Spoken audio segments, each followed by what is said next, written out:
So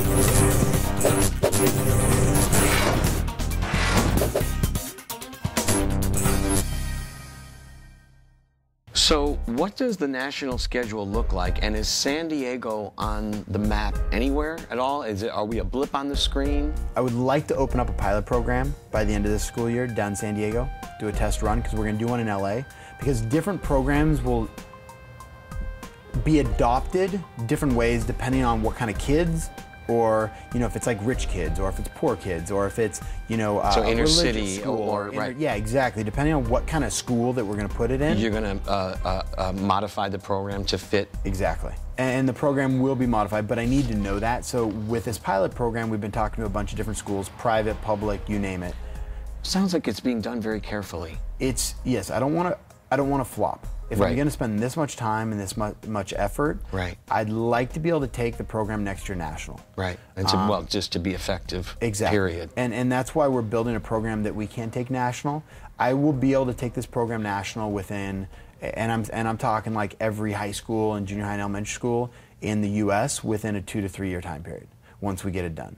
And we've built it so that it'll help the kids, it'll be hands-on for the kids, it doesn't take too much time, but there's accountability to it. Mm-hmm. What's the biggest misconception about you? I think a lot of people, see what they see on TV. They see, for instance, I tried to go into one hospital once to go hang out with the kids, and they said no based on that they saw a lot of fighting. They saw, it was entertainment stuff. And at the end of the day, you can ask, my friends, and, I'm a nice guy. I try to take care of people, and, I'm out there. I've worked with charities since I was a young kid. Nobody knew about that. I've worked with Habitat for Humanity. I've worked for Cops Care Cancer Foundation, Police Activities League, Shriners Hospitals. This last year in 2010, I became a Shriner, and so now I can start doing a lot more with the Shriners Hospitals. So I've been very, very lucky and blessed with my life. So I feel that I should be able to give back. Right. And there's two, I'll tell you two little instances real quick. One, Mr. Starr. He was my teacher in elementary school at Stevens Creek Elementary in Cupertino. Mr. Starr, on one of his birthdays, brought in cookies. And these are my two big life lessons. He brought in cookies, and he gave everybody a cookie. And I was kind of the shorter, kid, the fatter kid that wanted another cookie. So I went up to him, I said, Mr. Starr, can I have another cookie? He said, no. And I looked at him and I go, really? He goes, no, you didn't say thank you after the first cookie. And it just hit me. And so now, if any of my friends that are around, I always say thank you. I'm always thankful for what I have. And the second thing is when I got in the fight when I was 16. And I learned to myself, I said, there's no point in beating somebody up and hurting somebody else. You want to build each other. You're a team.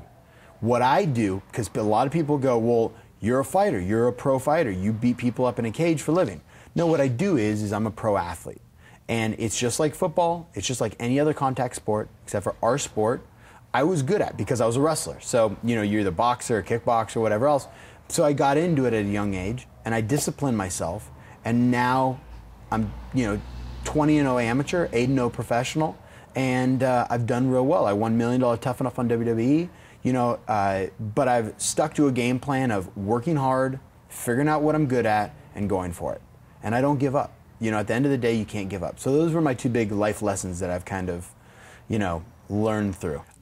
It makes, I believe, more of an impact for me to be a straight guy and to stick up for anybody that's getting bullied. If they're gay, if they're straight, if they're whatever it is. If I'm one religion and I will stick up for somebody else at another religion, if you want to believe that, I'm not going to pressure you or beat you up or mock you or whatever else consistently, which is called bullying. Because you're that whatever else. What do you say to religious leaders who disagree with you? You know what? I've spoken at churches before. I was raised Christian. And honestly, they can't really say too much. They actually support that I'm sticking up for people getting bullied. I want to take a stance on how we can work together to become the best nation, which we are, but even a stronger nation as United States of America. Any plans for governor?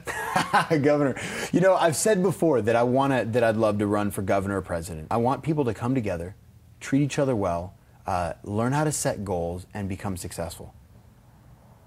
You know, if someone wants to become the mayor, Yeah. you know, they solve the dog poop problem. Mm-hmm. If someone solves the school system problem in this state of California, I'll vote for governor for you. Thanks.